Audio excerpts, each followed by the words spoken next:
Welcome to the podcast. I am David Harrelson. I'm here with Pastor Dixie Pepworth and Dr. Margot Bush, and today we are going to be talking about the Wings of Freedom program, and we're going to use a format called Real with Pastor Dixie. So we're going to kick it over to Dr. Margot Bush right now. You want to tell us a little bit about what we're going to talk about today?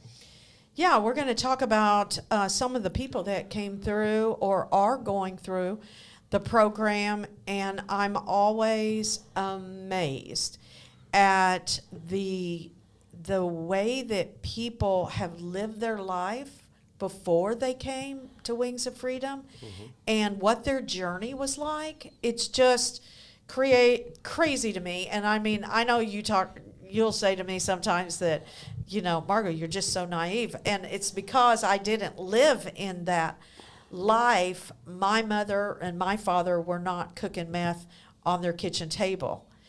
And so people's journey through Wings of Freedom and before they got here. So, Pastor Dixie, let's talk about that.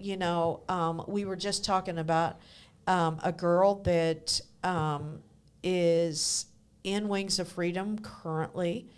But she was the doctors put her on a lot of medication that coming through the program. Mm-hmm. Well, let me start with this. Every person that's came through the program, like you and everyone else, has their own journey. It's going down that pathway of that journey and finding out why they was on that pathway, why they went down that path, what caused it. Was it their parents? Was it their choice? Was it their neighborhood? Was it their education? So you're saying that the reason why they're at the program is because there was some kind of trauma or something that happened to them. Somewhere in their lifetime or multiple times in their lifetime. And do you believe that is the way it is with every person? Oh, absolutely. Well, every person's gotten broken some form or another. It all depends on their response of what they did when they got broken, of whether they went into the drug addiction, alcoholism, or depression, or oppression, or even anger or bitterness. You got to realize the enemies that we fight against spiritually begin in our lives at a very young age most of the time. And because of that, you got to find out where that enemy's been attacking them for most of their life. This particular girl that you talked about, she had a good life. She was actually a straight A student at one point in time. She had a good life, and she met a man, and they got married, and I want to say they had 4 kids. And in that, somewhere along the line, she began to be broken and started drinking. And then in the process of that, her family became dysfunctional. And to the point to where the husband and her mother-in-law began to attack her, which put her in a frantic state. She didn't have other family members. She didn't have anyone support her. But then they had their own family that was attacking her. You mean like abuse or... Starting out with just verbal abuse. Starting out, not necessarily physical abuse. It could be verbal abuse. You're no good. You're no good at being a mother. You're stupid. You're dumb. Why are you treating your kids like that? And taking away their self-confidence and beating them down. You're stupid. You're ignorant. Why would you do things like that? And questioning why they're doing certain things. And granted, they may be doing something wrong, but a lot of times it's only because of a lack of knowledge that they have in their own life. And, the word ignorant is not a bad word. We in America has made the word ignorant bad. But the word ignorant just simply means lack of knowledge. Right. And with a lack of knowledge, how do you grow if you don't have the knowledge? In my life growing up, I didn't have the knowledge of being a father. I didn't have the knowledge of being a husband. I didn't have the knowledge of being a man.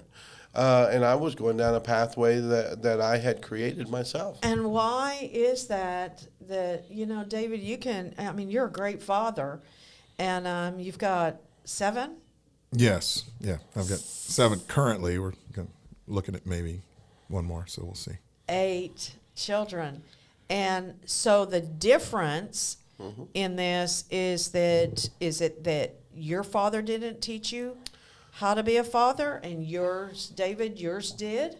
How did you come across? Yeah, I had a great father. I was adopted at the age of 2, and and made to Oh, feel. I didn't know that. Yeah, I was adopted at the age of 2. I don't know Wow. I'm similar to Dixie over here. I don't know my So it's kind of like it biological. doesn't really matter if you're adopted or not. It's really how It about depends on what family. adopted family you was adopted. It does. Wow. It Wow. absolutely depends on the family that you're adopted into and how they handle the adoption process. I think for me, it was known that I was adopted, but it wasn't really discussed a lot. It wasn't a topic of conversation. I don't know how to put it. I didn't ever really feel comfortable talking about the subject. It wasn't, hey, let's sit down. Do you have any questions about, the adoption process? It wasn't that. And so, but it also wasn't bad. It wasn't, it wasn't made to be a bad thing either. It just was a non-topic in my household until I got a little bit older, and it's obvious that I'm like 50 shades darker than everybody else in the room.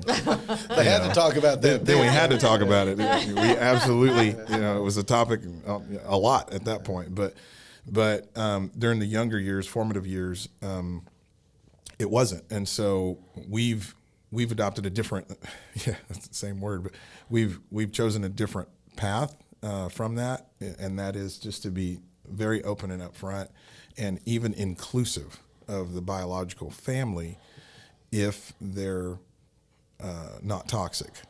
Right. For the kid, if they're clean and sober and they can conduct themselves appropriately, then we include the biological family so that they maintain that connection. And I think that's, at least for us, it's been a good way to go to avoid some of the things that we see in people that are coming through Wings of Freedom. And you have how many biological children and how many adopted I children? have 3 boys. One's in the 30s, one's late 20s, the other one is 17, about to be 18, and those are all biological. And then the others are all adopted except for one, and we got a phone call this morning that adoption process is starting this week. So Wow. So we're. And then that was different with you, Pastor Dixie. You were adopted, and things didn't go as well. Right. Well, in our house, the adoption was denied clear up until I was a teenager. It came up one point in time, and I asked if I was adopted, and they denied it and said, oh, absolutely not. I believe that helped create anger inside me, bitterness. My dad wasn't never at home. He had to work 2 jobs to support 6 kids. And the only time he was really involved in my life was discipline purposes. And later in life, I asked my dad, why did he even adopt me? And because he already had 5 kids to take care of, and they went ahead and adopted me as number 6. And he said, the one thing, I just want to give you a chance in life. And I swore that you'd never go to bed hungry, you'd never go to bed without a roof over your head, and you'd never go to bed naked. And so he always provided those 3 major things, but he didn't provide the father figure. He didn't provide the education. He didn't have an education. He dropped out of high school, or dropped out of school in the 8th grade. He really treated me the way he was treated growing up, but he didn't have that connection with me. He didn't have connection with his kids. He just went to work and provided for the family and never really taught me, never trained me, never spoke to me about wisdom or knowledge or understanding. Never really, told me or even taught me about what a father is or what a husband is. And so I started learning my stuff from the streets. Where I believe David's father was in his life. David, his adopted parents was in his life and giving him guidance and direction to the point he went to college and I didn't. I dropped out of high school in the 9th grade. Something I heard you say was that not only was he not providing that to you, but it sounded like he wasn't providing it to his other kids either, right? Right. So Because he wasn't singling you out. It was he didn't have a knowledge. Right. Okay. He was raising his kids the way he was raised, which there was 6 kids in their family as well. But, his dad never had an education. They grew up on a farm down south part of Oklahoma. It was always barely get along street. It was always poverty-stricken lifestyle. And their dad didn't teach them really how to be a father, didn't teach them how to be a husband. They did learn a good work ethic. They had to get up and go to work every day, but they never learned how to live life on what is normal, what is reality. And then your mother talk a little bit about your mother, because I mean that was a big deal. Well, whenever in your I was, life. when I was 4, I was three or 4. It was right around that time. My adopted mother had a car wreck, and in that wreck, it broke her neck. Well, from that point on, she became addicted to prescription medication, which took the emotion of a mother out of my life. For the older kids, she was pretty much the mother, and she pretty much nurtured them, took care of them, and all that. But by the time she had that car wreck, my 2 older brothers that was next to me and then myself, that emotion of a mother was really taken out. She didn't want to spend time with the kids. She didn't want to take us anywhere. She didn't want to do anything with us. She just wanted to stay in bed all day. She was always in pain. She was always on, her nerve endings was always stressful and anxiety. So it seems like that, I mean, what really impacts me about even the people in Wings of Freedom and then in God's Shining Light Church and even with you guys is that how important the parents are, one or the other, or both. Both, really. Both. Are in a child's life, because it sets the pace Well, for everything, really. for everything in there. does. Everything. Everything. Yeah, and without the parent, I was counseling with a lady whose parents was not involved in her life as far as correction. They allowed her to do anything she wanted, when she wanted to do it, and how she wanted to do it. And there was no discipline. There was no correction. There was no guidance of morals or values. And she became very promiscuous. She became very liberal, very free, but yet no structure, no correction, no discipline. And of course, she's been diagnosed with bipolar and schizophrenic and all kinds of madness. But the reality is she was never taught or trained how to have discipline, never had boundaries in her life. And because of that, it caused a major havoc on the other side. To where today she wants the discipline. Today she wants correction. Today she wants to change her life. But back then, growing up, she didn't have that. And she sees the value of it today. Well, until they come into the program or until their life is out of control. Right. It's really, we call it hitting bottom, hitting rock bottom. Hitting bottom. When they hit rock bottom and they're really ready to make a change, And I know that some of them are even women that have been homeless. I mean, I can't even Women and imagine men, that. yeah. Women Men and and men. women. Oh, yeah. But Yeah. I just can't even imagine that. I know you tell me I'm all the time that I'm so naive, because I had 2 great parents. They worked hard. My mother was very involved in our life all the time, even more than we really wanted her to be. Right, always. And even today, she's more involved than. And it caused us I had 5 sisters, and it caused us all to be, at least somewhat normal. Maybe not, we're all normal, but. It depends on That's a subjective I term. know, that's true. definition But we of what weren't- normal is, yeah. Well, we weren't, I cannot imagine living homeless on the street as a young girl for 5 and 6 and 7 and 8 years. And more. And more. Yeah. I don't even know what that looks like, but there's probably not a female that I've met within the program or in GSL church that hasn't at some time lived on the street and there's had some, to weather it. Yeah, there's some that haven't lived on the streets, but they've been through abuse. They've been through trauma. They've been through violation. They've been raped, or they've been abused as a child, or they're not always became homeless. Some of them went to prison. Prison is a whole new world. It's a different circle. But at the same time, you got to go down that path and that journey that they've came down to find out when the destruction began to happen, when the heartache or the brokenness began to happen. Once you find those places, then you can begin to heal or begin to be restored. A lot of people don't like, going back in their lives, going down through all that madness because they feel that emotion all over again. Would you say that is some churches, they call that inner healing, or they, and you're saying it's necessary? Oh, it has to. In order to have a successful life, you have to address it. You have to heal. You have to heal, whether it's spiritually, mentally, physically.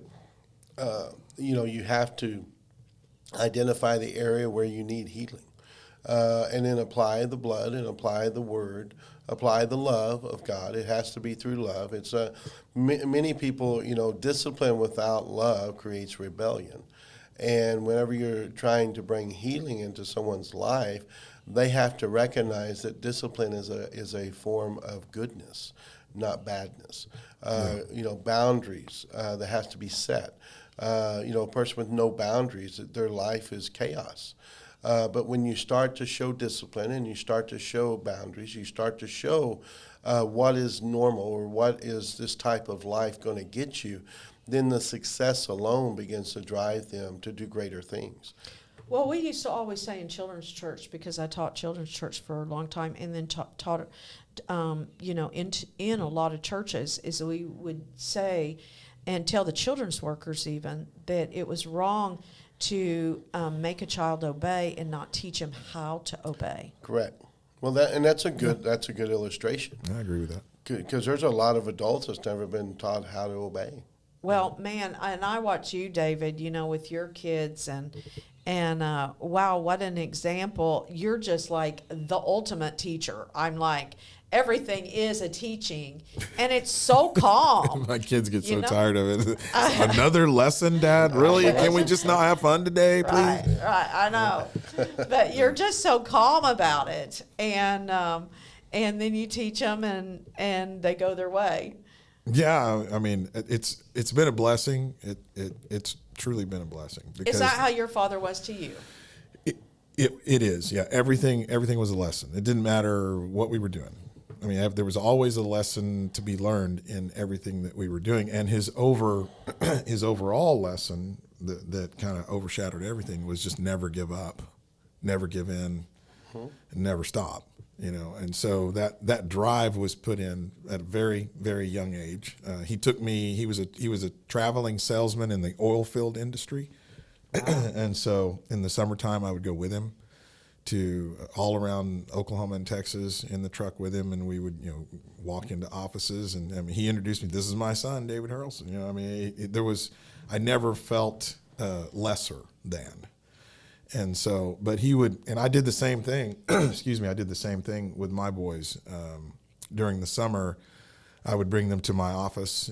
I had them a desk where, because we homeschooled the two oldest, and they could do their schoolwork there, even outside of summer hours, they could do their schoolwork at my office. But if I had a meeting, I didn't make them leave the room.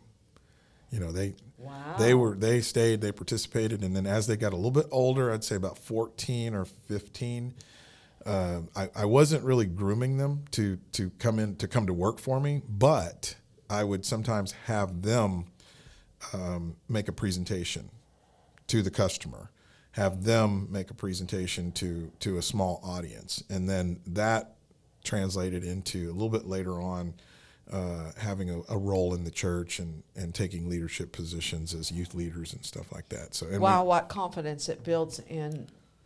Tremendous confidence builder. And that all came from my upbringing with my dad. I mean, there was nothing insurmountable. Nothing was above your capability. There's nothing that you can't do. If you don't know how to do it, you can ask me once.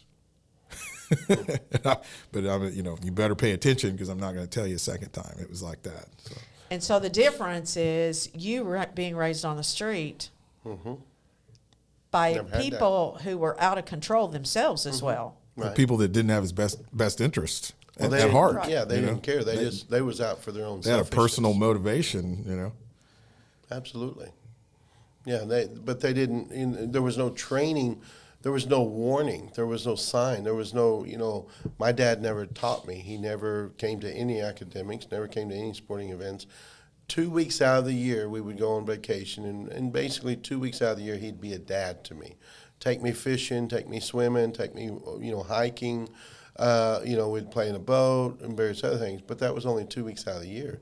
And then he would go back into his job during that time afterwards, and he He'd come home every day between 4 o'clock and 5:30 and eat, take a nap, and go to his second job. And that was 5 days a week.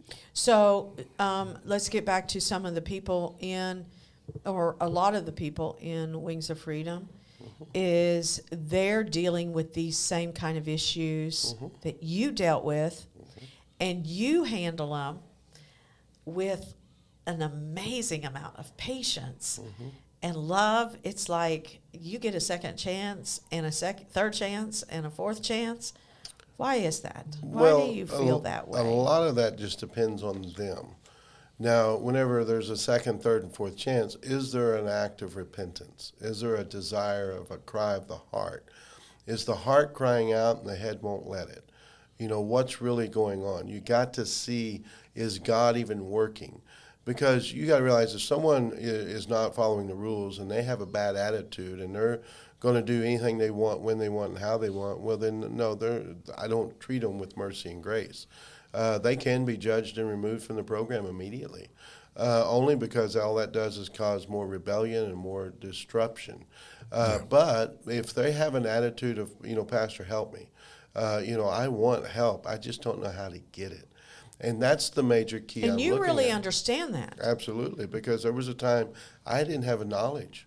I didn't have a knowledge of being a father. I didn't have a knowledge of being a husband. I didn't have a knowledge of being a man. I didn't have knowledge of living godly. I didn't even know what godly was. And because of that, it's easy for me to step in there and say, yeah, okay, well, let's do this. You're first off, you're humble. God gives more grace to the humble. Okay, he resists the proud, but he gives more grace to the humble. And so once you realize that they don't have a knowledge to change or they don't have a knowledge to do right, well, now you've got something to work with. You got something to feed into them to show them, oh, this is the way to go. This is the truth that sets you free. Truth is your best friend. When people acknowledges the truth and sees the truth and knows the truth, it sets them free from the inside out. But denial, justification, rebellion, no, that doesn't do anything but cause more problems in a person's life. Now, once they see that their anger doesn't work for them or their rebellion doesn't work, well, then they're looking for a new way to handle things. I'll do a situation where 3 or 4 people are getting in arguments and fights. And the part of it is that they're fighting the wrong thing. And they don't realize that themselves is being used by the enemy to cause the chaos because they're believing a lie. And it's just because somebody said something. Well, what did they really say? And what was being spoken? And when the truth comes out, well, then the reality sets in. And then there's that walk of repentance. There's that walk of, well, I don't want to do wrong. I want to do right. Well, you have got the anointing of love is unbelievable. Really, to me, it's almost, it's amazing to me when Pastor can walk up and there's maybe other people dealing with it and he walks up, man, love just... Yeah, that calmness comes over pretty quick. Oh, my gosh. Yeah. It's just like they just switch. The power, and I see it in you, David, with your kids even, is that love really is a powerful thing. It's the most powerful thing on the earth. When it's operated. And you really, it's shown with people that are really, their life is torn apart and devastated, and they've never experienced a father or a mother that loves them like you bring into the mix. Well, that's what makes the program as successful as it is because in a very short period of time when somebody comes into the program, they realize that the rules, the boundaries, the correction, and not just the negative things, or could be perceived to be negative, but the positive things, they're all there out of love. They're all there to help them come back into society and become successful, according to whatever that means to them. Success is different to different people, right? But when they realize that the reason we have a curfew, or the reason that we have a boundary on you can't do this or go there while you're in the program, is out of love. And it's because we've tried this. It's been tested. It's been proven, and we know that these things work. And that's the reason why the program has one of the lowest rates of recidivism of any other program in the state. Yeah, Wings of Freedom is one of America's most successful sober living program. And you credit it to, and I think most everybody else that works around you credit it to the love of God. And what else? Well, I was going to say, it's like you got all the rules in place, you got all the boundaries in place, but if people receive that as if they're trying to control me, well, they rebel against that. Yeah, they will. If you're being forced to being controlled by something, you're going to rebel against that. But when it's presented in a manner of love, and hey, we're trying to teach you how to make the right choices. I had an incident just a few weeks ago. I had a lady, and she felt like everyone around her was against her. Well, the reason why is because she had been taken advantage of, robbed by her own mother, robbed by her own child, deceived and manipulated for so long. She didn't understand that these people was trying to help her and not hurt her. Well, she was rebelling against it because she felt they was trying to control her. But whenever I brought it to her as, no, this is love. This is what true love does. We're not going to give you what you want. We're going to give you what you need. And as you recognize this and you find the truth, well, the truth's going to set you free. And it was so amazing that she went home that night, and the very next day she's messaging me on Facebook, thanking me because reality came in, truth came in, and she realized that I was right. And she was rebelling against something that wasn't truth. And that's what began to change her. But no, it's based on love. When you realize that these rules and guidelines and all are set in place because of love, then you're willing to receive it. But if it's all about control, that's why a lot of programs don't work, because they're trying to control everything. I don't try and control anything. I let go and let God. What I try and do is control the atmosphere that person's in. Yeah, the environment for sure. The environment, because they have to be in that environment. There has to be. Because it causes them to be stronger. It causes them to make the right choices. It causes them to recognize the awareness and the atmosphere that they're in. And then they're able to make the right choice. And when you see one begin to make a right choice, and then they reap the repercussions of a right choice, because it's always a blessing. When someone does what's right, there's a blessing behind what's right. When someone treats someone right, there's a blessing behind that. And you begin to find the purpose. Well, whenever you see the results of the blessing, well, you want more of that. You want more discipline in your life. You don't want to go out there past 10 o'clock at night, because there's nothing out there any good past 10 o'clock at night. That's right. Nothing good going to happen. We say it all the time, and we say it to our kids all the time, and you're really confirming it. Right. Well, there's nothing out there any good after 10 o'clock at night. And so, but when you realize that, hey, you're not going out there because we love you. You're not going out there because God loves you. And the last thing you need to do is go put yourself back in that environment. And they realize that, well, then they want to stay home at night. Then they want to get back to what's normal. What is normal? Well, you go to bed every night at a certain time. You get up every day at a certain time. You have something to accomplish every single day. At least one thing a day you need to accomplish, something to better your life. Well, when they begin to do that and they say, oh, I can do this. Yeah. I'm not doing it because someone's telling me to do it. Oh, I'm doing it because I'm choosing to do it. Well, that's when real life comes in. And I always say this, if someone's only changing when I'm in the room, they're not changing. But whenever they're changing, when I walk out of the room saying, I don't want to cuss no more. No, I don't want to treat people like that no more. No, I want to learn how to love people. I want to learn what wisdom does, or what knowledge does, or understanding does. Well, then they're beginning to change themselves. And that's God beginning to work in their life. Yeah, one of the things that's wonderful about Wings of Freedom, too, is I think a lot of programs, you feel the community when you do something wrong. Right? Somebody tells on you or rats you out or whatever. And then, I've heard that before. Yeah, but in Wings of Freedom, I'm not going to say that doesn't, that is the case in all programs like this. But I see the community rallying around people when they do something right. Oh, yeah. As well. There's a big celebration when somebody meets a milestone, meets a goal, just does something as simple, like Pastor Dixie was saying, somebody just, getting up and accomplishing one thing a day. It sounds like such a simple thing, but for some people that have struggled with addiction, their whole life or incarceration, and they're not used to being on their own and managing their own time. When somebody accomplishes that small, simple goal, it is a big thing, and other people in the program realize that, and so they celebrate that with them. And they're not alone in celebration or in discipline. You know, when somebody gets in trouble, they're the same thing. People surround them and say, hey, it's going to be okay. You're going to get past this. I've been there several times. It's going to be okay. And so it's really a sober living community. Nobody here is on their own. No, I remember years ago, I had a guy who graduated after 6 months, and he'd stayed clean for 6 months, but he hadn't been clean in over 25 years. And whenever he just announced it, you could feel the roar of the congregation. You could feel the roar of the people celebrating with him. I can feel the roar just in you, how it just welled up inside of you. Oh, yeah. You're just like, wow. Well, you take a person that hasn't been sober in 25 years, every day doing methamphetamine, and he comes into your program. Imagine.